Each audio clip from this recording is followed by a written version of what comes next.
पक्ष के प्रतिभागी श्री लोकेंद्र यादव, शासकीय महाविद्यालय मकरोनिया। बहुत बढ़िया भाई। अरे अरे अरे सिर्फ तैयार हो गया, तैयार नहीं कर पाया, पता नहीं कर नहीं पाया, तैयार नहीं कर पाया। और इसकी तो मैं विपक्ष में बोलूँगा, ये मेरा विपक्ष का। एआई के इस युग में मूर्ख भी ज्ञानी कहलाए आज। एआई के इस युग में मूर्ख भी ज्ञानी कहलाए आज। सिर्फ सर्च करें, सोचे नहीं, यही रहा अंदाज। कबीरा कहे सुनो रे भाई, ना बुद्धि रहे न भाव, जो एक क्लिक में सीखा जाए वो सदा कैसे रह जाए। आदरणीय अध्यक्ष महोदय, शिक्षकगण, मेरे वक्ता साथियों, आज के विद्यार्थी की सबसे बड़ी उपलब्धि यही है कि वो बिना पढ़े भी ज्ञानी दिख सकता है। बस उसे चैट जीपीटी से पूछना है और ज्ञान का पहाड़ उसके सामने।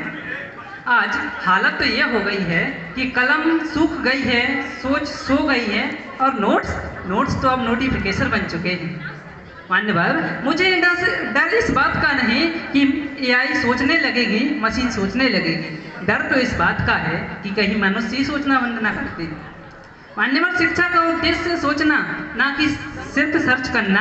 पर दुख की बात यह है कि एआई ने इसी सोच को शॉर्टकट बना दिया है। पहले विद्यार्थी क्यों हुआ पूछते हैं और आज के विद्यार्थी पूछते हैं कितने शब्दों में उत्तर देना है। मान्यवर, रविंद्रनाथ टैगोर जी ने कहा है कि सच्ची शिक्षा वही है जो हमें सोचने की स्वतंत्रता दे। पर एआई ने जब एआई सोच को ही आउटसोर्स कर देगी तो स्वतंत्रता कहाँ बचेगी। और शिक्षकों की भूमिका को एआई कभी रिप्लेस नहीं कर सकती, क्योंकि शिक्षक सिर्फ जानकारी और डेटा नहीं देते, वह प्रेरणा जगाने वाले होते हैं। एक परीक्षा में असफल छात्र को के आंसू एआई नहीं समझ सकता, वह केवल फैक्ट्स बता सकता है।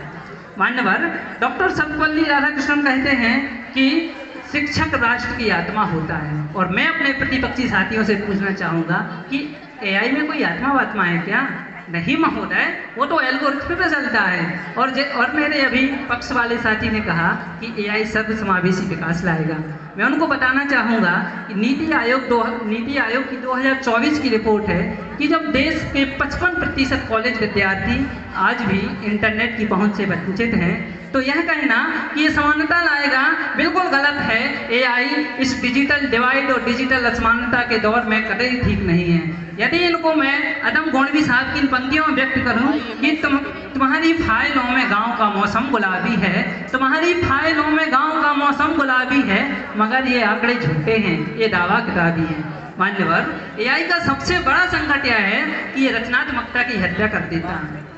आज विद्यार्थी उत्तर सोचते नहीं हैं, सिर्फ कॉपी पेस्ट करते हैं और हमारे इससे उनकी सोचने समझने की क्षमता कुंठित हो रही है। महान वैज्ञानिक आइंस्टीन ने कहा है, When technology will surpass the human interaction, then the world became generation of idiots। और अगर इडियट्स बनने की रफ्तार यही रही तो सिर्फ हमारे पास डिग्रियां होगी, बुद्धि हमें किराए पर लेनी पड़ेगी।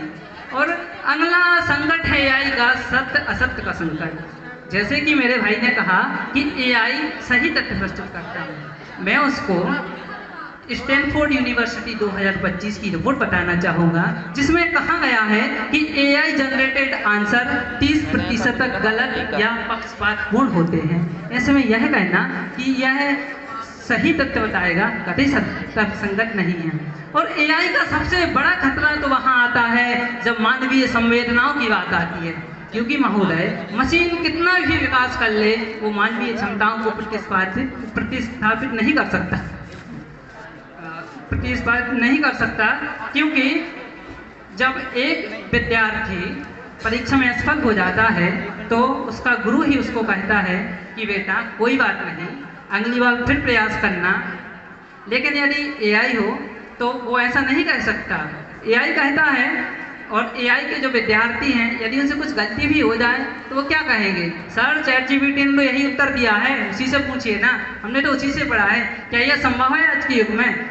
और मैं ये बताना चाहूँगा कि जापान ने 2024 में ही एआई पर आधारित शिक्षा नीति लागू की और परिणाम क्या हुआ?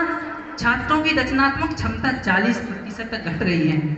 और बड़ी हास्यास्पद बात तो यह है कि एक अमेरिकी विश्वविद्यालय के छात्र ने चैट जीपीटी से एक थीसिस लिखवाई और जब जांच चैट जीपीटी ने ही की तो उसने भी कहा यह प्लेजरिज्म यानी साहित्यिक चोरी है। महोदय, एआई शिक्षा में योगदान दे सकता है पर शिक्षा का विकल्प नहीं बन सकता। Thank you.